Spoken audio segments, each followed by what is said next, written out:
Life changing story in Hindi. एक चोर की कहानी। हम कई बार अपना सुख दूसरों के अंदर ढूंढते रहते हैं, पर ऐसा करने से हमें सुख नहीं मिलता है। अगर हम दूसरों में अपना सुख देखने के बजाय खुद अपने आप में देखें, अपने खुद के गिरेबान में झांके, तो हमें सुख अवश्य मिलता है। एक समय की बात है, एक यात्री एक ट्रेन में सफर कर रहा था। उसके साथ एक पोटली थी जिसमें कीमती हीरे रखे गए थे। उस यात्री को 2 दिन और 2 रात ट्रेन में गुजारने थे। उस यात्री को इतना सारा सफर करके कहीं पहुंचना था। सफर के पहले ही दिन एक चोर की नजर उस यात्री के हीरो की पोटली पर पड़ गई। अब चोर ने दिमाग लगाया और एक बड़ा सा बैग लेकर उसे यात्री के पास जाकर बैठ गया और उस यात्री से मीठी मीठी बातें करने लगा। चोर ने सोचा कि रात में जब सब सो जाएंगे तो मैं चुपके से उठकर उन हीरे को चुरा लूंगा। ये सब सोचकर वो चोर बहुत खुश होने लगा।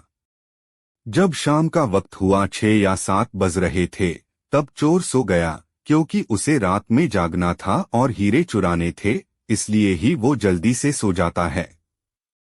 जब उस यात्री का सोने का वक्त आया तो उसने चुपके से अपने हीरो की पोटली अपने बैग में से निकालकर उसके पास जो आदमी सोया था, यानी कि जो चोर था, उसके बैग में डाल दी। यह सब करने के बाद वह यात्री आराम से सो गया।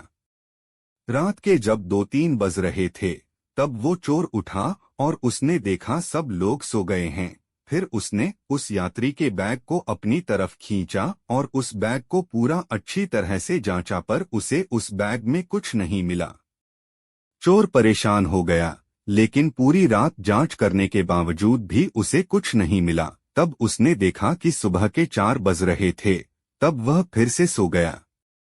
उसके सोने के बाद वह यात्री उठा। उसने अपने हीरो की पोटली उस चोर के बैग से निकालकर अपने बैग में वापस रख दी। जब सुबह हुई और वो चोर सोकर उठा, तो उसने देखा कि हीरो की पोटली तो उस यात्री के पास ही है।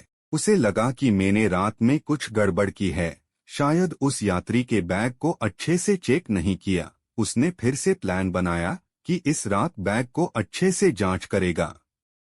चोर फिर से शाम होती ही 7 बजे जल्दी से सो गया और उस यात्री ने फिर से अपने हीरो की पोटली को अपने बैग से निकालकर उस चोर के बैग में डाल दी। चोर रात में फिर से उठा, उस यात्री के बैग को खींचा, फिर से ढूंढने लगा, लेकिन इस बार भी चोर को हीरे नहीं मिले। वह परेशान होकर फिर से सो गया। वह यात्री सुबह के 5 बजे उठा, अपने हीरो की पोटली को चोर की बैग से निकालकर अपने बैग में वापस डाल दिया। जब सुबह हुई, स्टेशन आया, वह यात्री स्टेशन पर उतरा तो चोर उसके पास आकर कहने लगा, मैं जिंदगी में कभी भी चोरी नहीं करूंगा, बस मुझे इतना बता दो कि हीरो की पोटली आपने कहाँ रखी थी। उस यात्री ने कहा, अरे मूर्ख, तू अपना सुख दूसरों की तरफ ढूंढ रहा था। अगर तू खुद के अंदर देखता तो तुझे सुख जरूर मिलता। अगर तू अपने गिरेबान में झांकता तो तुझे पता चलता कि तू चोर नहीं, बल्कि तू तो मालिक था। वो हीरो की पोटली तेरे ही पास थी। हम भी इस चोर की तरह कई बार हमारा सुख दूसरों की तरफ ढूंढ रहे होते हैं, और ऐसा करने से हमें कुछ नहीं मिलता है। अगर हम दूसरों की तरफ देखने के बजाय अपने खुद के अंदर झांके, तो हमें कभी ही किसी भी चीज की कमी महसूस नहीं होगी।